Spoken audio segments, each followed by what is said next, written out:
a really important role for the head of a system is to build a spirit of collaboration and cooperation among the presidents.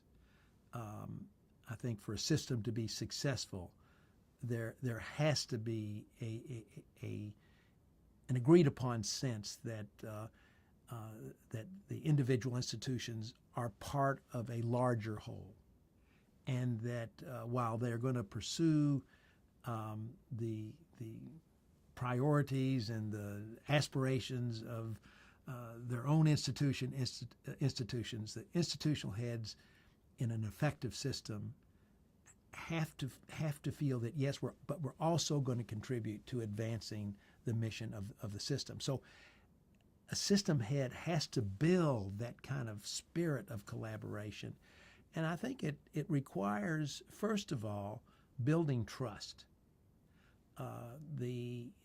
Since the system head plays a critical role in resource allocation, evaluation of the campus heads for the board, that individual, that system head, has to be someone that people trust and respect. I think that's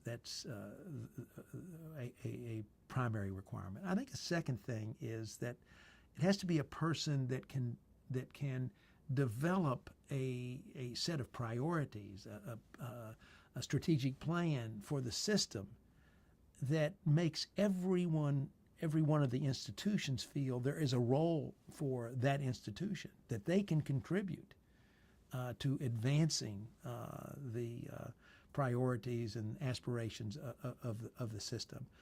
One of the critical features of any institutional head or system head is doing effective strategic planning.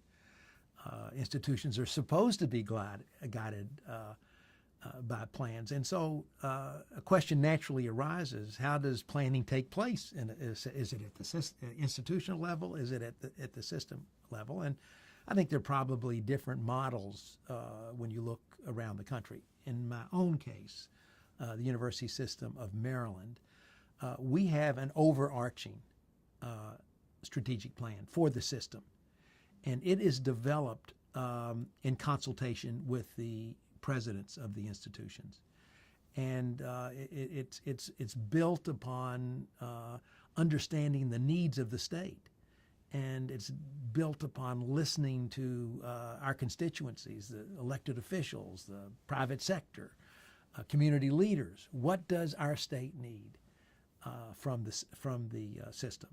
And then after listening and developing these goals and aspirations and overarching plan of here's what the system is going to do, each institution is asked to develop its strategic plan that will advance the goals of the system. How will a given institution, what are its strategies to not only advance that particular institution, but also to move forward and achieve the goals of the system? So it's I think a more complicated process in a system, but I think the construct can have greater impact on the state than having, say, a dozen institutions each doing their own planning